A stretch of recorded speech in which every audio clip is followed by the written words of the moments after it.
Hi everyone, welcome to the show. So there hasn't been a ton of video clips for me to kind of weave them together to make a well-edited video, but I found some information that I'd like to share with you. The first part is Chris Martenson. He's from Peak Prosperity. And but as a consequence of that, you could feel there was all this movement and push to do a couple other things. And one of them is the central bank digital currencies, the CBDCs, right?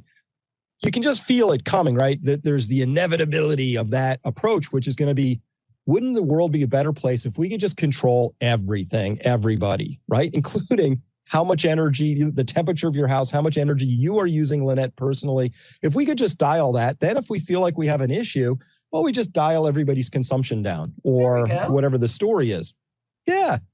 It's the oldest story in the book. It's totalitarianism, but we're just going to do it better this time. This time, we've got AI. Oh, that's not so like much those better. Crop reports, the Soviet crop reports. We can do it this time, but what they don't understand, and this is a central part of my work too, is I talk about what's called complexity theory. Mm-hmm. And complexity theory holds out that complex systems, as compared to a complicated system, this is complicated. Could take me a long time, but I could figure out what's going on in there eventually. Give me enough time, maybe, right? But a complex system, well, those are inherently unpredictable. And humans are a complex system, and cultures are complex, and the intersection of economy and energy is complex, meaning one feature of a complex system, you can't predict what it's going to do next. All you can do is apply pressure to it and then see what emerges. So they have what are called emergent behaviors. So his whole argument is that energy resources are scarce. There's a finite amount, and there's all the oil producers that are at peak, right? So that they're at the peak of their wells. So what he's saying is that with CBDCs and other digital currencies, they're going to enforce some type of scarcity, right? You're going to have to do without. He gives the example of your thermometer going up in your home for peak energy consumption. So I found it pretty interesting. Be sure to check it out on Lynette Zhang's channel. The next piece of information is the SEC is now suing, gave a cease and desist order to Bloom Protocol.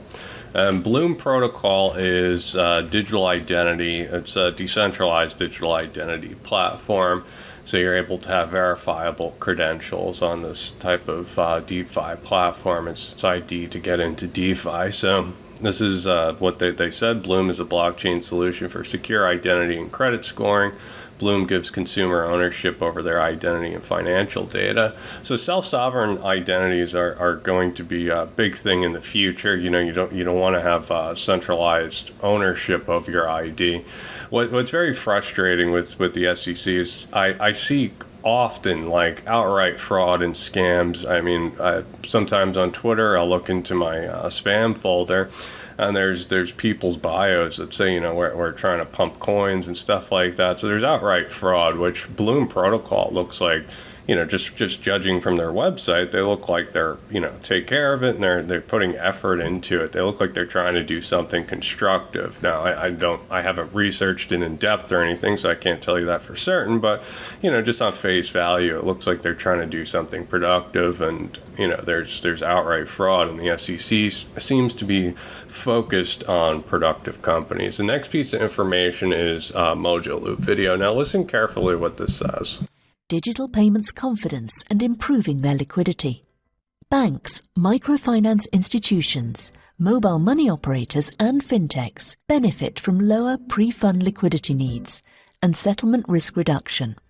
And central banks benefit from a modular and extensible clearing system that serves all categories of financial institutions equally, can continue to develop, regulate and innovate on strong foundations to realize a financial inclusion vision. Help shape the future of digital financial services for all.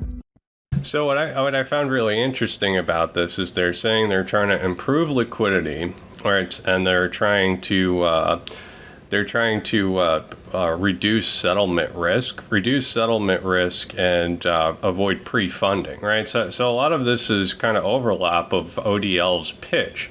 And Mojaloop is just interoperability between payment systems. So do they really have the technology to to avoid pre-funding and to improve liquidity and all the things that they've mentioned, just with interoperability, or is there, like they were saying, it's modular. So I wonder if there's some type of modular design where you can use the cheapest path, right? So if Ripple's ODL is in there, if you can go through Ripple's ODL to make payments. Now, I'm not working off of much info. This is kind of speculation, but I just found it interesting nonetheless. So this next piece of information is an R3 video. And, Cardano gets a lot of flack often for being like slow. And, a lot of people say bad things about Cardano, but here they are on this Guild 1 presentation. Listen to what he has to say. All the validation, I got an architecture slide. Cardano does the public venting. So we issue these tokens, we mint them onto the Cardano, and they're available to anybody with a block explorer. So that's why we use Corda and Cardano. Architecturally, yeah, please. Charles Hoskinson is his name. He's definitely an interesting character. He's a buffalo farmer, which is very cool. I think the technology has moved beyond the founder, which is what happens in these networks. I think the telltale event for Cardano is probably right now. If you've noticed, it's been holding value against the other coins for a while. It's actually outperformed, mostly for the Vasil hard fork that's coming. More and more of the technology progress that they're making is addressing the issue that maybe, I don't know the man, we have links to him, but I think Cardano, what they've done well is they're the most peer reviewed. Their foundation and their structure is the most peer reviewed. And in our development team and our engineering team, that was very important to us. That, along with the low carbon intensity, high energy efficiency, were the reasons why I adopted. If I was adopting today, I might do Polkadot. We looked at Solana, Avalanche, Phantom. We do, as you see on the architecture, have some ideas about other layer ones. All right, so the other layer ones that he lists is Avalanche and Algorand. And what this does is they're minting carbon credits as NFTs on the Cardano chain. So he mentions, that they're the most peer-reviewed crypto, right? And that was part of the reason why Cardano was a slow start, is because a lot of their papers and everything are peer-reviewed and kind of go through a thorough process. Now, I don't own any Cardano or anything like that, but definitely I can see the traction that's happening with the network. I used to own it when it was like an ICO when it first came out, and then I ended up selling it. But Guild 1 has established itself as a pioneering technology company providing advanced data, business intelligence to oil and gas companies seeking to boost business performance. So we know that Gary Gensler is pushing for ESG mandates with public disclosures to investors. So what that means is the energy consumption, the ESG stands for environmental, social, and governance, right? So they try to make everything public that they're doing, that's if there's using a lot of energy or something like that, they have to make that public with an audit and everything. So now this is Wilkie Farr and Gallagher, which is Christian Carlo's law firm, and it talks about the MiCA regulation. MiCA is the European regulations for crypto, and right here it says it is expected that the provisions regarding crypto asset reference tokens and e-money networks will be applicable 12 months after MiCA comes into force. Other provisions will likely apply 18 to 24 months after MiCA comes into force. If the regulation is still issued this year, the rules on stablecoins will therefore apply from late 2023, while the remaining rules will apply not before 2024. And that's kind of in the same alignment as what's going on in the U.S., right? So the World Economic Forum published a paper, the U.S. Crypto Regulations Bill, aimed to bring clarity to decentralized autonomous organizations. And it talks about the Lummis-Gillibrand bill, and it talks about DAOs in this bill. So the bill proposes that the IRS Code of 1986 to incorporate DAOs, defining them as organizations that are governed primarily on distributed basis, are properly incorporated and use of smart contracts automatically executing promissory code.